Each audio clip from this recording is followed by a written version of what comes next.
La criminalité organisée est l'un des plus grands obstacles à la jouissance des droits fondamentaux dans notre région. Comme l'indiquent les Nations Unies, ce fléau sape la gouvernance, alimente la corruption, infiltre les institutions et met en péril la stabilité des États. Sa nature transnationale exige une réponse concertée, fondée sur la coopération et la solidarité. Monsieur le Président, en Haïti, cette menace a atteint un seuil critique.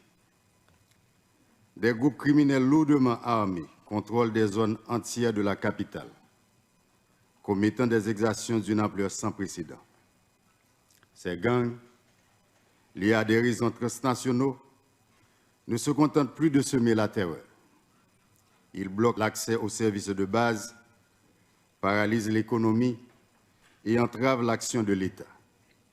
Or, Haïti ne fabrique ni armes ni munitions. Ces équipements de guerre circulent via des circuits illicites bien au-delà de nos frontières, mettant en lumière l'urgente nécessité d'une action collective.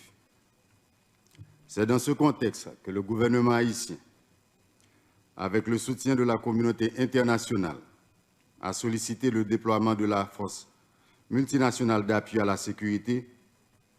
Cependant, la suspension de son financement compromet gravement son efficacité et risque d'aggraver une situation déjà extrêmement fragile.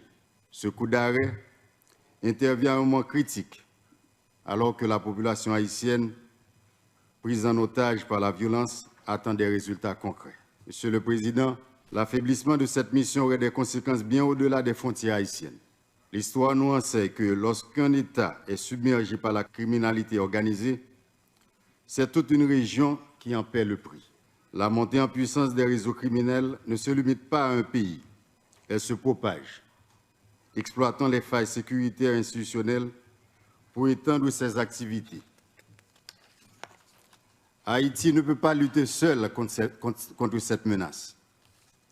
Un désengagement à ce stade ne ferait qu'exacerber l'instabilité régionale avec des répercussions que nous ne pouvons ignorer. C'est pourquoi, Monsieur le Président, ma délégation renouvelle l'appel du gouvernement haïtien à la transformation de la MMAS en une mission de maintien de la paix des Nations Unies, conformément à la résolution CPRS 1268 du 13 novembre dernier. Une telle évolution offrirait une réponse plus structurée et pérenne aux défis sécuritaires actuels. Monsieur le Président, il est impératif que la communauté internationale demeure engagée aux côtés d'Haïti. La lutte contre la criminalité organisée ne peut être efficace que si elle repose sur des actions coordonnées et des moyens à la hauteur des enjeux.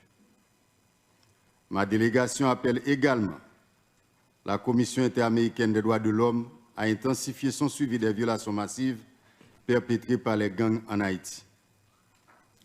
Nous sommes à un tournant décisif.